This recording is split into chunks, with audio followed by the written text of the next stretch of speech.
There are so many different ways of playing the 12-bar blues. How could that be? It's only 12 bars. But from the acoustic fingerstyle of Robert Johnson to the fuzzed-out electric guitars of Cream and Eric Clapton to the incredibly complex jazz of Joe Pass, they're all really different. And yet somehow a lot of us are feeling like we're playing the 12-bar in the same way every time. In this video, I'm going to show you how to jazz up your blues.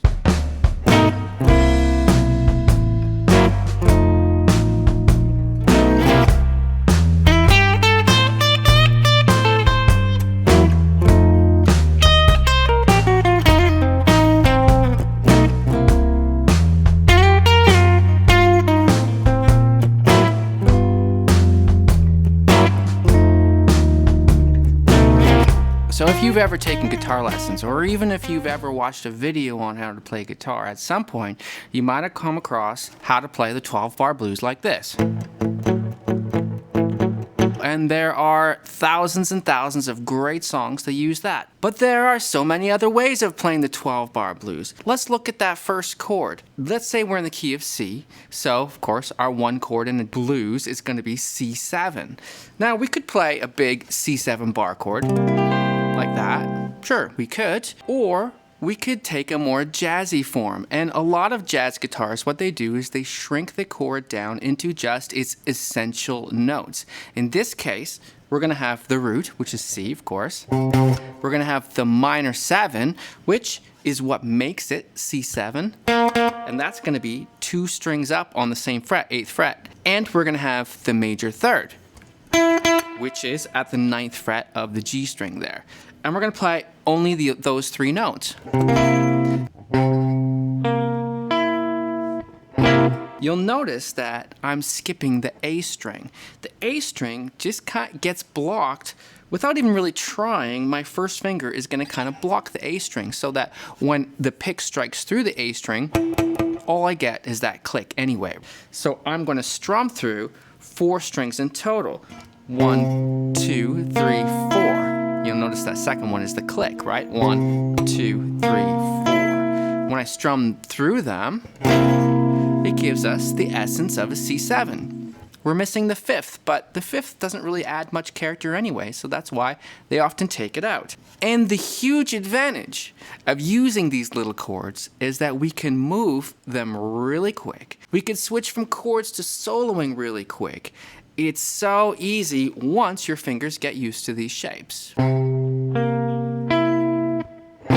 Okay, so that's a start. That's our 1 chord, right? What's our 4 chord in a blues in C? We could just count on our fingers. It'll work out in this key. C, D, E, F. So we need F7. Now we could just move this shape all the way down to F down there and continue using the same shape. Yes, we could, but there's a very close by F. We have another small jazzy chord for F7. And it looks like this. Instead of starting with our first finger, we're going to use our second finger on that root, that's F. And then our first finger is going to go on the major 3rd, which is the 7th fret of the D string. And then our 3rd finger is going to get that minor 7, which is the 8th fret of the G string.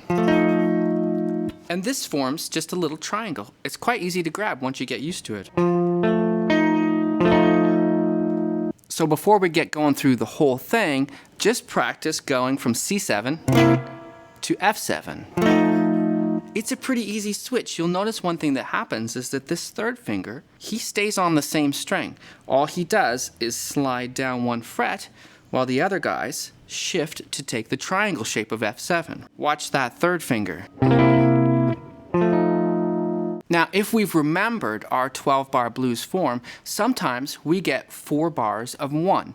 But sometimes we're going to change that a little bit and put a 4 chord in bar 2, just to make it a little more interesting. So now we're going to have 1 chord, 4 chord, 1 chord. Or in the key of C, that's C7, F7, C7. Let's hear the beginning with this jam track.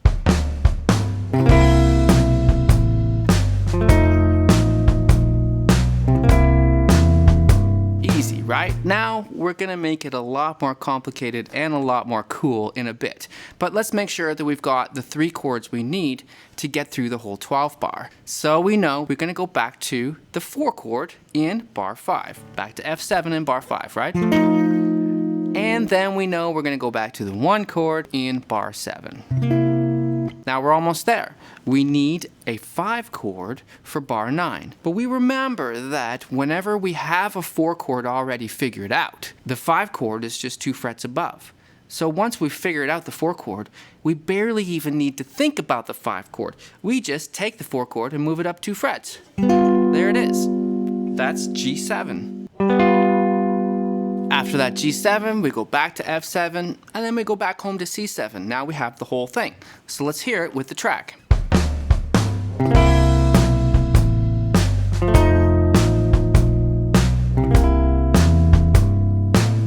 That's 2 bars there, right? It's F7, back to C7. Now here comes the 5 chord, G7, F7. And C7. Now if we want, we can hit a 5 chord at the end, or we can do a turnaround the end. I don't know, we'll decide that later. So let's make it more interesting because there's not a lot going on yet. Here's one of the beautiful things about these little jazz chords is that, like I said, they're very easy to move around. And because we're in a bluesy context, that means that we can shift them up and down almost whenever we want. So for example, instead of just hitting C7, I could approach it from 1 fret below. Always sounds good in a blues context. And then the funny thing is that I could also approach these chords from a half step above. It could be below, it could be above. It actually sounds good either way. So let's say we're going to play the 4 chord from a half step above. So I've got C7 from below, and then I'm going to approach F7 from above F7. See that? I went from below C7, and then I changed to the second shape, but I approach F7 from a fret above like this, and it resolves downwards. The C7 goes up, change shape, down to F7.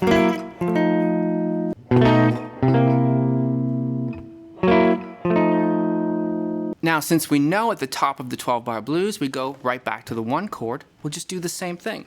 We're going to approach C7 from below, go to F7 from above it, and then go and approach C7 again from below it. Let's play the first 4 bars with the jam track and you'll see how that fits.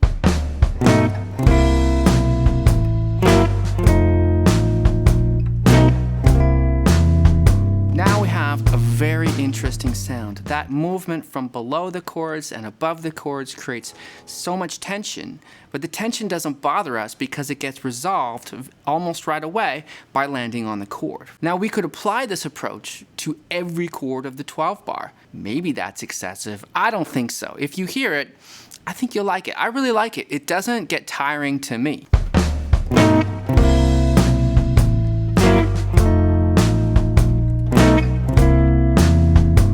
We're going to go back to the 4 chord from above, and that's 2 bars, right?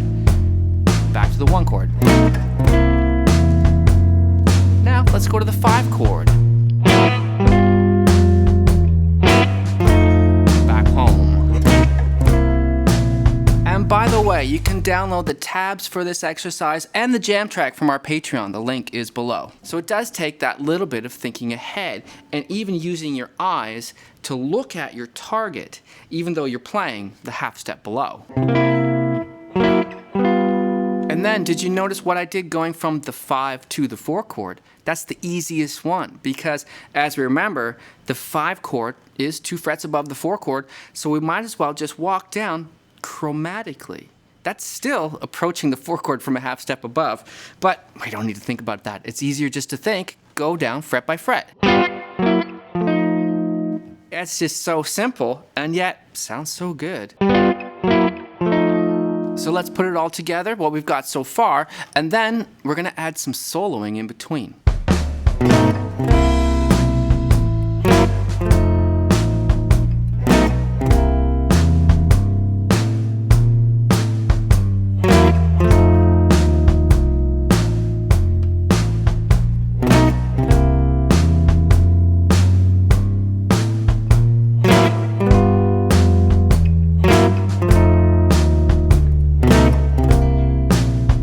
what's going to make it even more interesting is that we're going to take some of those measures to play a little solo. Just a few cool notes to fill up the space. Because there's a lot of empty space, right? Rather than just keep strumming, which we could do, we're going to play just a little bit of pentatonic in between those chords. So in order to get good at that, we're going to choose in advance which bars we're going to solo over. If you don't choose it in advance, it's pretty hard unless you've practiced this a lot. So the great place to choose is bars 3 and 4 right at the top. Because bars 3 and 4 have no chord changes. It's 2 measures of C in this case, right? So in that case, we're just going to hit the C because we want to establish the first chord change, and then we're just going to play a simple lick. Keep it as easy as possible for now. Just a few notes on minor pentatonic will do. Maybe a blue note to make it a little fancier. Let's do that very simple lick in bars 3 and 4 with the chords before it.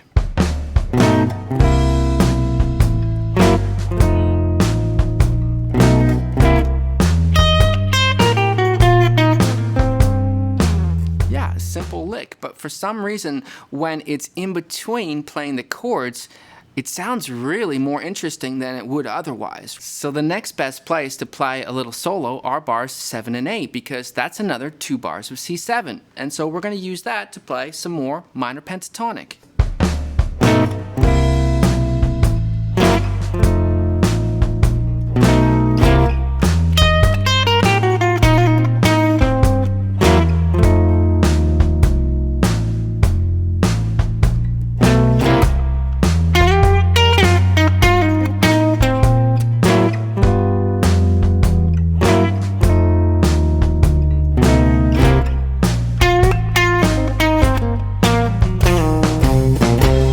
Of course, you may have noticed I couldn't help myself. I played another little solo in the last 2 bars. So we have a little solo in bars 3 and 4, a little solo in bars 7 and 8, and a little solo in bars 11 and 12.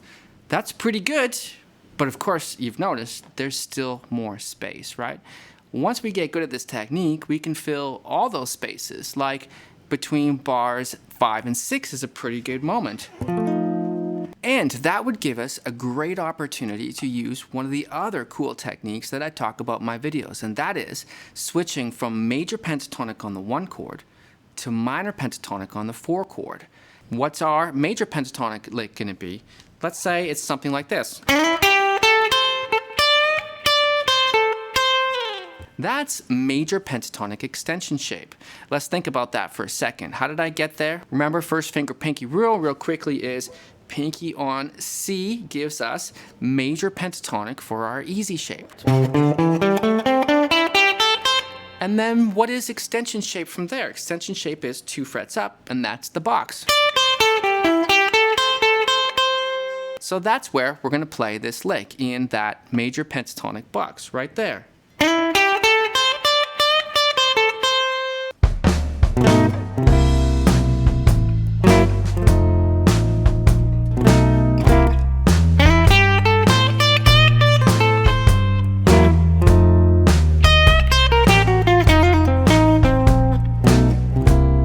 We've got something really interesting. It's quite harmonically complex, but it's not that hard to do. We just think major pentatonic for the first little solo and minor pentatonic for the next one. So what do we do with the last solo in bars 11 and 12?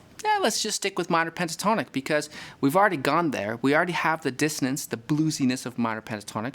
We might as well just stay there. So let's hear the whole thing we have so far.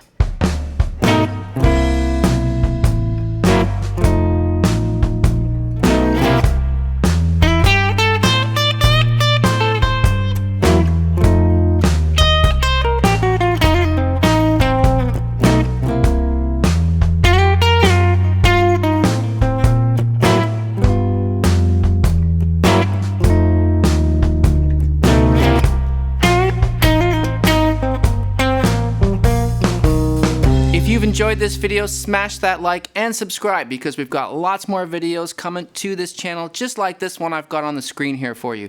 And we've got the jam tracks, the tabs, and bonus videos on our Patreon. The link to that is below.